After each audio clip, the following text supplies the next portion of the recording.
माऊलीदादा पवार यांच्या नेतृत्वामध्ये आढावा बैठकीचं आयोजन केलं आहे। या समाजाला दिशा दाखवणारं नेतृत्व, ज्या काही समस्या असतील, ज्या काही अडीअडचणी असतील त्या पूर्ण होण्याकरता ही आढावा बैठक आहे।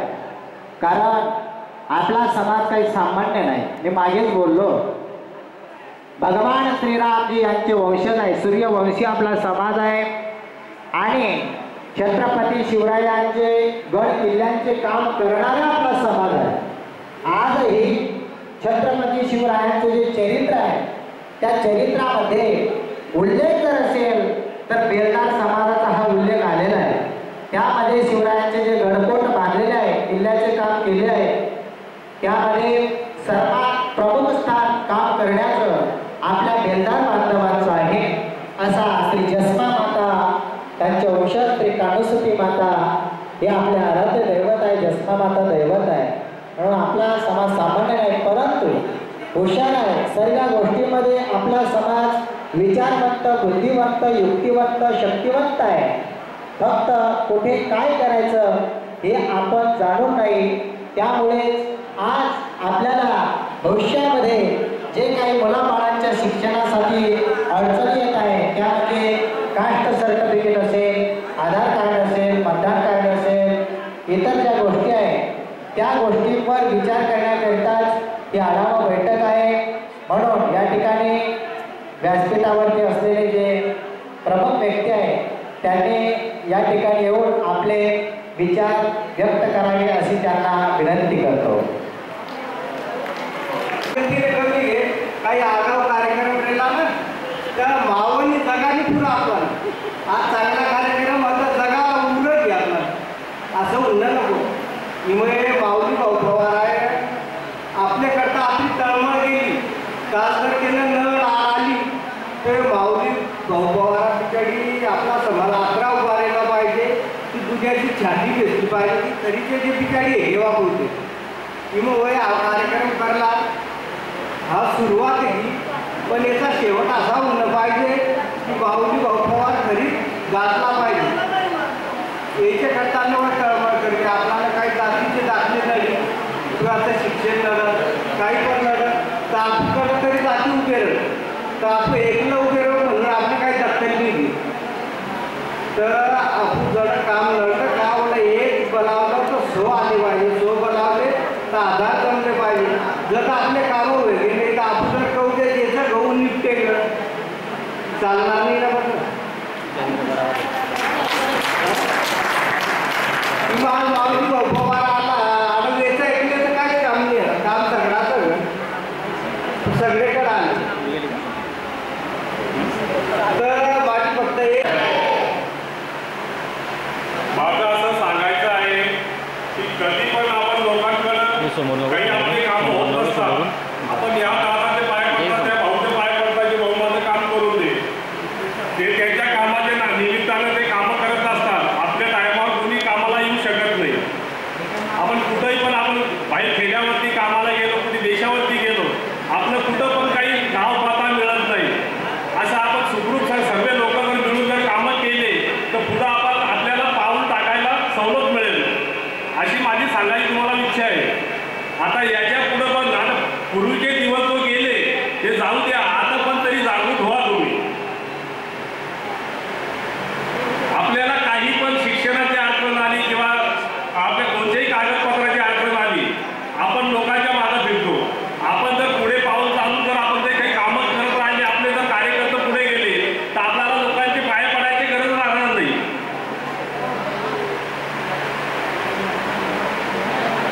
हे माझं दोन शब्द श्री जानकीराम भाऊ पांडे या ठिकाणी उपस्थित आहेत, त्यांनी सुद्धा आपलं मनोगत व्यक्त करावं। अगदी 5 मिनिटांमध्ये वेळ जास्त झालाय।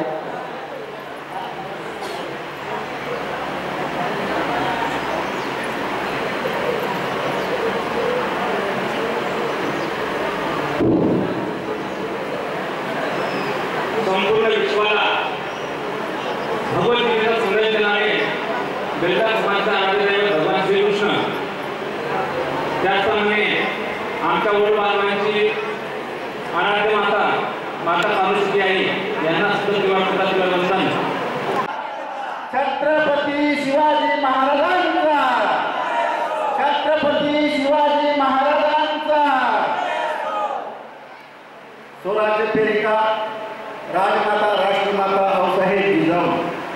स्वराज्याचे जनक छत्रपती शिवाजी महाराज, स्वराज्याचे रक्षक छत्रपती संभाजीराजे, भारतीय संविधानाचे जनक डॉक्टर बाबासाहेब आंबेडकर, पुण्यातील एक माता हातात पिशवी घेते, पिशवीत लुगडं घेते आणि रस्त्याने चालायला लागते, पण त्या काळात एका सामान्य स्त्रीला घराच्या बाहेर पडावं हे समाजाला मान्य नव्हतं.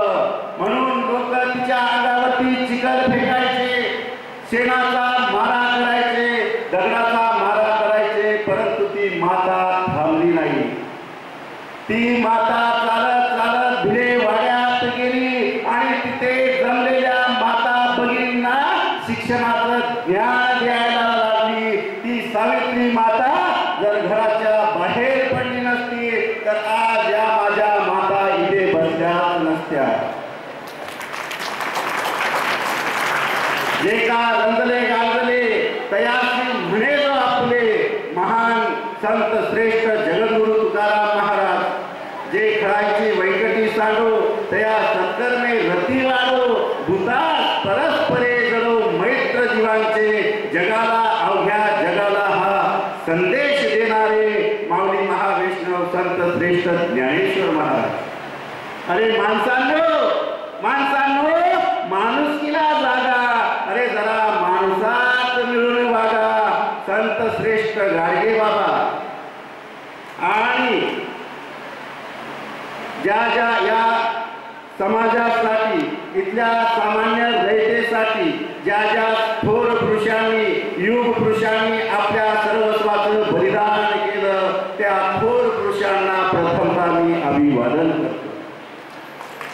मंचावर उपस्थित मान्यवर आणि समाज बांधव, माझ्या माता भगिनी आणि माझा मित्र परिवार यांचंही मी या ठिकाणी अभिवादन करतो.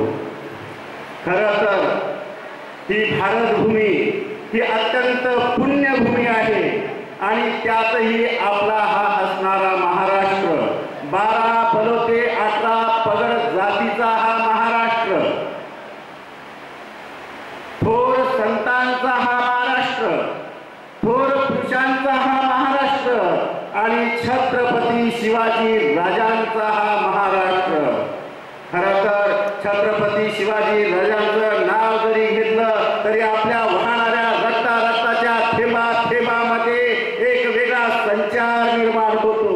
खरं तर छत्रपती शिवाजी राजांचं नाव जरी घेतलं तरी आपल्या शरीरामध्ये एक वेगळी ऊर्जा निर्माण होते.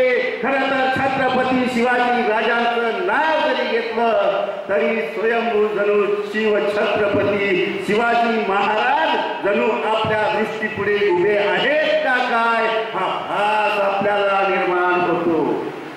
का मानतो आपण या राजाला, का पूजनीय आहेत हे राजे आपल्यासाठी, हे स्वराज्य निर्माण केलं म्हणून नाही हो.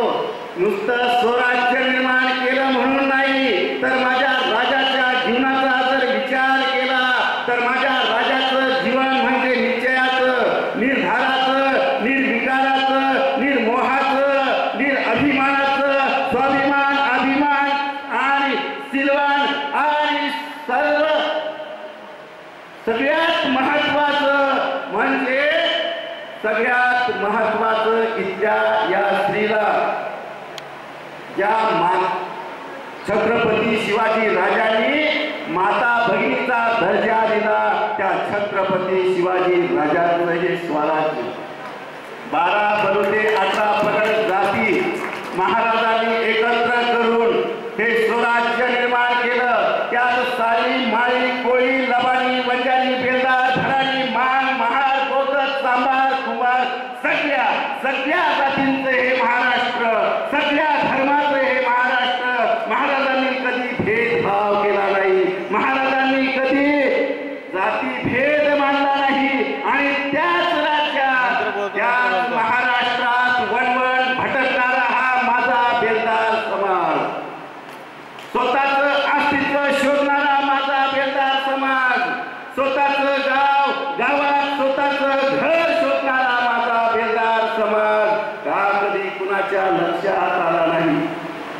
खरं तर यात मी समाजाला एक सांगू इच्छितो. अनेक कीर्तनं होतात, परमार्थामध्ये रामायण भागवत कथा होतात, कीर्तनं प्रवचन होतात, पण परिवर्तन नावाचा विषय कधी होत नाही आणि ते परिवर्तन स्वतःमध्ये कधीच कोणी करून घेत नाही. याचं कारण परिवर्तन जे आपण करायला पाहिजे ते परिवर्तन आपण कधी ऐकून घेत नाही. म्हणून आपला समाज एवढ्या मागे आहे. म्हणूनच आपल्या समाजाचं आज अस्तित्व शिल्लक नाही. सगळ्या समाज संघटित झाला, सगळ्या जाती एकत्रित आल्या, पण माझा बेताल समाज आजपर्यंत कधी एकत्रित आला नाही. याचं सगळ्यात महत्वाचं कारण त्याच्या मागे गेलो तर तो मोठा होईल, त्याच्या पुढे राहिलो तर काय होईल. अरे त्याला काहीतरी मिळत असेल म्हणून तो समाजासाठी धावपळ करतो. मला काय राजकारण करायचंय, मला का आमदार व्हायचंय, मला का तुम्ही नगरसेवक करणार आहात, मला का तुम्ही पुण्यामध्ये येऊन मतदान करणार आहात, हा विचार आपण स्वतः केला पाहिजे. मी करतो म्हणून समाज घडतो. हा जर प्रत्येकाच्या मनामध्ये स्वाभिमान निर्माण झाला तर समाजाला घडायला काहीच वेळ लागू शकत नाही. पण हा समाजातील एक पुरुष हा स्वार्थी झाला, हा फक्त आणि फक्त परपंचाच्या मागे लागला. संसार प्रत्येकाला आहे. संसार बाबासाहेबांना होते, संसार छत्रपती शिवरायांना होते, संसार संभाजी राजांना होते. मुलगा आदिशक्ती कानूसती मात्या हिला साक्षी ठेवून सांगतो की मुलगा हा एकुलता एक. 2 मुलं होते, आई साहेबांना 2 मुलं होते. संभाजी राजांना गमावले, पण छत्रपती शिवाजी राजांना या स्वराज्यासाठी, या रयतेसाठी, बलिदानासाठी रणांगणात पाठवलं. 50 वर्षाचं आयुष्य माझ्या राजाचं, पण 50 वर्षामध्ये फक्त 15 वर्ष हे बालपणात गेले आणि 35 वर्ष सतत संघर्ष करीत राहिले. कुणासाठी? तुमच्या माझ्यासाठी. कुणासाठी? या रयतेसाठी. स्वराज्य निर्माण केलं हो राजांनी, सर्वांनाच माहिती आहे. माझ्या राजांनी स्वराज्य निर्माण केलं, पण स्वराज्याऐवजी माझ्या राजांनी शिवराज्य नाव ठेवलं नाही. का ठेवलं नसेल? काय दूरदृष्टी असेल माझ्या राजांची? काय पुढचा विचार केला असेल माझ्या राजाने? कारण माझ्या राजाला माहीत होतं की भविष्यामध्ये येणारी पिढी कशी येईल, भविष्यामध्ये एका समाजासोबत दुसरा बलाढ्य समाज काय करेल, भविष्यामध्ये एका नेत्या हा समाजाचा कुठपर्यंत फक्त वापर करून घेईल आणि कसा सोडून जाईल हे माझ्या राजाला माहीत होतं. म्हणून माझ्या राजांनी शिवराज्य नाही स्वराज्य नाव ठेवलं. म्हणजे माझं राज्य. हे राज्य कुणाचं? हे राज्य माझं. म्हणून या महाराष्ट्रामध्ये जो जन्माला येतो हे त्याचं राज्य.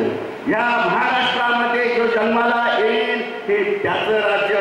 प्रत्येकाने स्वाभिमानाने अभिमानाने सांगावं की हे माझं राज्य. म्हणून मी जपेल तर माझं राज्य टिकेल. मी संघर्ष करेल तर माझा समाज घडेल.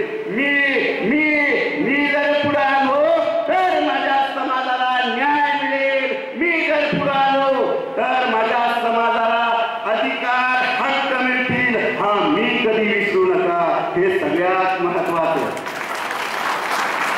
व्यवहारामध्ये मी अहंकार आहे, पण समाजासाठी मी हा अभिमान आहे. व्यवहारामध्ये मी हा गर्व आहे, पण समाजासाठी मी हा स्वाभिमान आहे. म्हणून मी गेलं तर समाज घडेल, मी गेलो तर समाज येईल, मी नाही गेलो तर समाज येणार नाही. हे प्रत्येक इथल्या उपस्थित प्रत्येक लोकांच्या मनात असावं तर समाज घडतो. अरे मी नाही गेलो तर काय फरक पडणार आहे? त्यांनी नाही, अशाने समाज घडत नाही. म्हणून स्वराज्य म्हणजे माझं राज्य. स्व म्हणजे मी. पहिला स्वराज्याचा अर्थ तुम्ही समजून घ्यावा तर तुम्हाला मीचा अर्थ समजेल आणि हा समाज घडायला 5 मिनिट सुद्धा लागणार नाही. फक्त सगळ्यांनी आपल्या हृदयामध्ये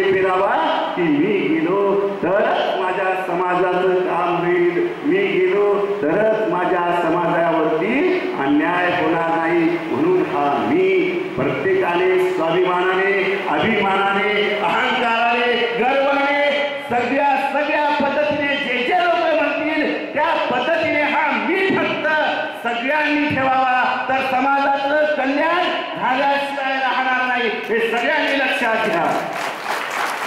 आम्ही जर बाबासाहेबांकडे नसता आणि बाबासाहेबांकडे फक्त स्वार्थाचा मी असता तर समाज घडला नसता. आज संविधानावरती हा देश चालतो. सर्वोत्तम जगातली सर्वोत्तम नोकरी माझ्या बाबासाहेबांना भेटली असती, अफाट संपत्ती कमवली असती, अफाट पैसा कमवला असता, सुखाचा संसार केला असता. पण मी अडवालाय बाबासाहेबांना म्हणून तो प्रपंच नाही घडला, पण अखंड महाराष्ट्रातीलच नव्हे तर हिंदुस्थानामध्ये प्रपंच आज फक्त बाबासाहेबांच्या संविधानामुळे चालतात. बाबासाहेबांनी जर विचार केला असताना की मला या समाजाची गरज नाही, तर आज बाबासाहेब हे नाव सुद्धा आपण लक्षात घेत ठेवलं नसतं. छत्रपती शिवाजी राजांनी जर विचार केला असता की मलाही मुलं आहेत, मलाही परिवार आहे, मलाही प्रपंच आहे, मलाही माता, मलाही बहीण, मलाही मुलगी, मलाही बायको आहे, हा विचार जर राजाने केला असता तर आज आपण हे हिंदुस्थान म्हणतो, हे हिंदुस्थान राहिलं नसतं आणि आपण हिंदू राहिलो नसतो. हे लक्षात येतं आपल्याला का मी नटला महाराजांना, हा मी फक्त आपण सगळ्यांनी आपल्या हृदयात फिरावा. बस एवढंच सांगतोय की मी आयुष्यामध्ये कधीच विसरू नका. जर मी गेलो तर माझ्या समाजाचं काम होईल. एकट्याचा नव्हे खेळ म्हणून वेळ मिळविला, एकट्या माणसाच्याने कुठलंच काही काम होत नाही. म्हणून राजांनी 12 बरोते 18 पगड जातीचं स्वराज्य निर्माण केलं. त्याला मराठा मावळे नाव दिलं. मरेल पण मागे नाही हटणार, हे म्हणजे मराठा मावळे. आणि त्या मावळ्यांमध्ये आपण देखील येतो. अरे हे स्वराज्य निर्माण करताना कधी विचार केला नाही राजांनी जाती आणि पातीचा. मावळ्यांच्या तलवारी उठल्या त्राह करीत तो काळ 7.5चा का मावळ्यांनी कधी विचार केला नाही दिवस आणि रातीचा. कारण अभिमान होता मावळ्यांना या महाराष्ट्राच्या मातीचा. एवढा अभिमान असायला पाहिजे. आणि त्या अभिमान, तो स्वाभिमान माझ्या बेल्दार समाजाच्या तर रक्तामध्ये आहे. इथे जातीभेद करणार नाही, इथे कुठल्या दुसऱ्या जातीचं नाव घेणार नाही. इथे ज्या महापुरुषांनी आमच्यासाठी काय जे बलिदान केलं असेल त्या महापुरुषाचं नाव घ्यायचा अधिकार या अखंड भारतामध्ये, अखंड हिंदुस्थानामध्ये प्रत्येक व्यक्तीला आहे. म्हणून याच स्वराज्यामध्ये या बेल्दार समाजाची अवस्था काय? याला फक्त बेल्दाराला मतदानापुरता वापर करून घेतात आणि नंतर नेते विसरून जातात. का विसरतात? तर बेल्दार भांडत नाही. त्यामुळे बेल्दाराचं कोणी ऐकून घेत नाही. बेल्दार संघटित नाही म्हणून बेल्दाराचं कोणी ऐकून घेत नाही. का तर ह्या सगळ्यात महत्त्वाच्या ह्या गोष्टी लक्षात ठेवा की आपल्याला संघटित व्हायचंय आणि संघटित होऊन संघर्ष करायचा आहे. आपल्याला एकसटचा पुरावा मिळत नाही, आपल्याला घरकुल मिळत नाही.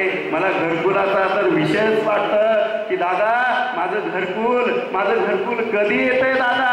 ते कुठल्या गाडीने येतंय दादा? ते चालत येतंय का रांगत येतंय दादा? ते तरी सांगा दादा. की ते ह्या पिढीला मिळेल का पुढच्या पिढीला मिळेल? मग एवढा अन्याय हा माझ्या समाजावरती होतो, हा का होतो? या स्वाभिमानी समाजाने कधी रुसले नाही, कधी रागवले नाही.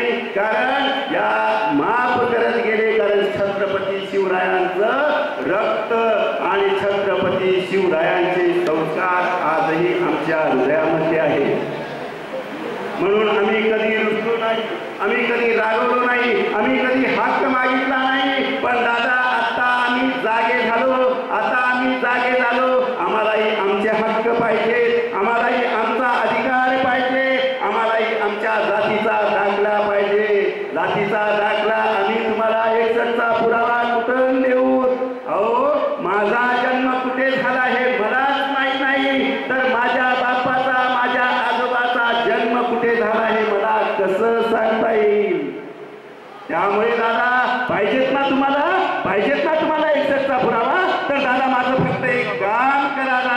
दादा माझं गाव हरवलंय, माझं गाव हरवलंय, माझं गाव मला शोधून द्या दादा, माझं गाव शोधून द्या.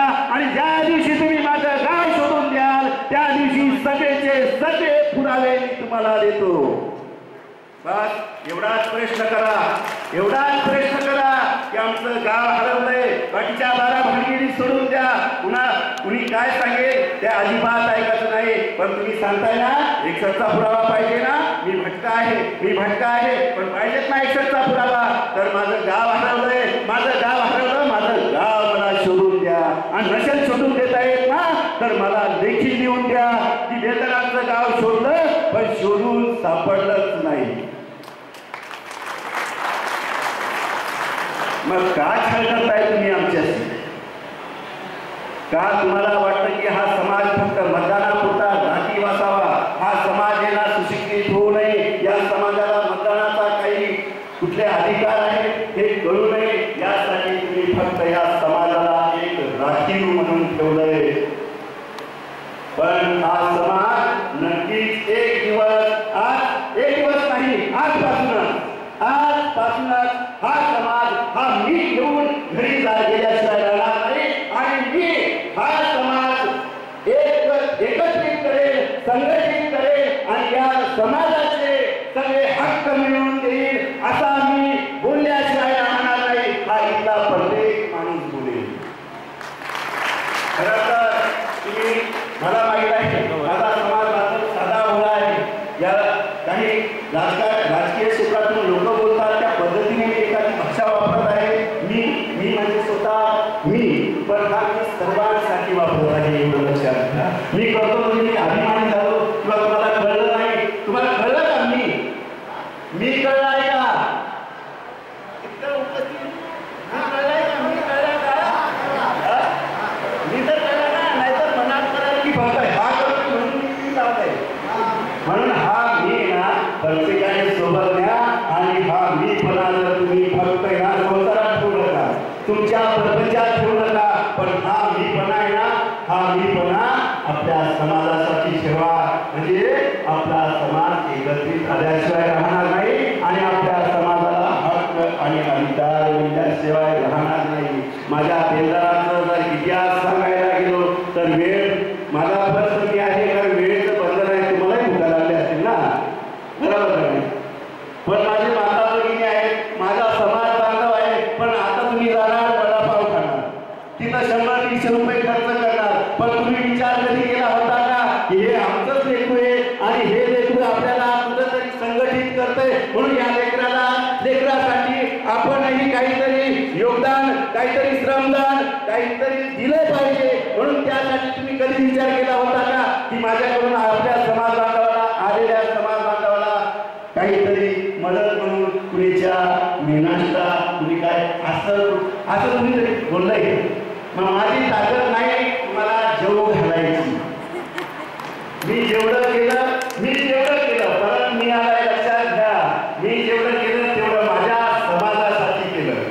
मी जेवढं केलं तेवढं माझ्या समाजासाठी केलं. माझ्या समाजाचं ही कर्तव्य आहे, कारण ज्या समाजामध्ये मी जन्म घेतला त्या समाजाचं ऋण फेडायची इथे प्रत्येकाची जबाबदारी आहे. म्हणून प्रत्येकाने हे नक्कीच लक्षात ठेवावं की ज्या ठिकाणी आपला समाज एक वटेल, ज्या ठिकाणी आपला समाज संघटित होईल त्या ठिकाणी एकता व्यक्ती सगळ्या समाजात.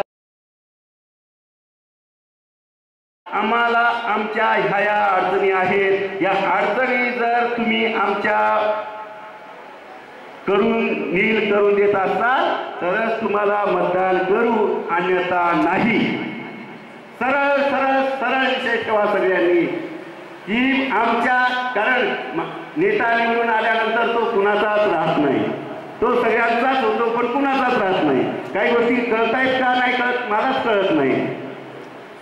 नेता निवडून आल्यानंतर तो कुणाचाच राहत नाही, तो सगळ्यांचाच असतो पण तो कुणाचाच राहत नाही. मी काय सांगतोय तुम्हालाही कळत नाही, मलाही कळत नाही, असं पण काही बदलत नाही ना. मी जे बोलतोय ते कळतंय का? काही गोष्टी एकदम उघड बोलल्या जात नाही, कारण आपण इथे नेतृत्व करतोय आपण, इथे इलेक्शन वगैरे किंवा कुठलं तिकीट घेऊन लढत नाही. त्यामुळं आपल्या मर्यादा आपण ठेवून सामाजिक कार्यकर्त्यांनी सामाजिक तत्वावरतीच बोललं पाहिजे आणि फक्त समाजावरतीच बोललं पाहिजे. ह्या महत्त्वाच्या सगळ्या गोष्टी मी ज्या तुम्हाला सांगितल्या, जास्त काही सांगू शकत नाही. फक्त मला प्रेरणा तुम्हाला द्यायची आहे. तुमच्या ज्या अडचणी, मी एक व्हिडिओ टाकला होता 2-3 मिनिटाचा, की ज्या ज्या तुमच्या समस्या असतील, ज्या ज्या तुमच्या अडचणी असतील कागदोपत्री, त्या कागदोपत्री अडचणी कुठलाही पुरावा, तुमच्या जातीचा दाखला असेल त्या संदर्भात असेल, घरकुलाचा विषय असेल, तुमच्या गायरान जमिनीच्या घराचा विषय असेल, तर त्या संदर्भात कुठलाही पुरावा घेऊन या ठिकाणी या, तुमचे कामाचे पाठपुरावे केल्या जातील. हे मी सांगितलं होतं. कुणी कुणी पुरावे आणले हातवर करावं, कुणी कुणी आणले? म्हणजे प्रत्येकाच्या घरी जाऊन फिरून येणार आहे का? सगळ्यांच्या घरी माणूस जाऊ शकत नाही. त्यामुळे तुम्हाला सांगितलं होतं की येताना मी तोंड दाखवायला येत नाही. आपण येताना फक्त आपले हक्क आणि आपल्या अधिकारासाठीच येतोय, हे मी सगळ्यांना सांगितलं होतं. मग जे पुरावे, तिथं तो मुलगा सगळ्यांची नावं लिहितो, ज्याचे पुरावे ज्यांनी आणले असतील ते पुरावे त्यांच्याकडे द्या. त्या पुराव्यावरती अंमलबजावणी केल्या जाईल, हा तुम्हाला मी शब्द देतो. जोपर्यंत तुमचा जातीचा दाखला निघत नाही, जोपर्यंत गायरान जमीन तुमच्या नावावर होत नाही, जोपर्यंत तुमचं घरकुल तुम्हाला मिळत नाही, तोपर्यंत एकही पाऊल मी मागं होत नाही, हे मात्र तुम्हाला शब्द देतो.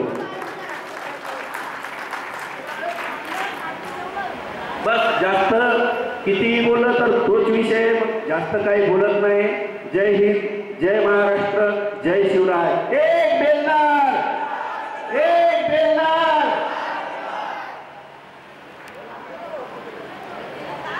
बरे चालता पण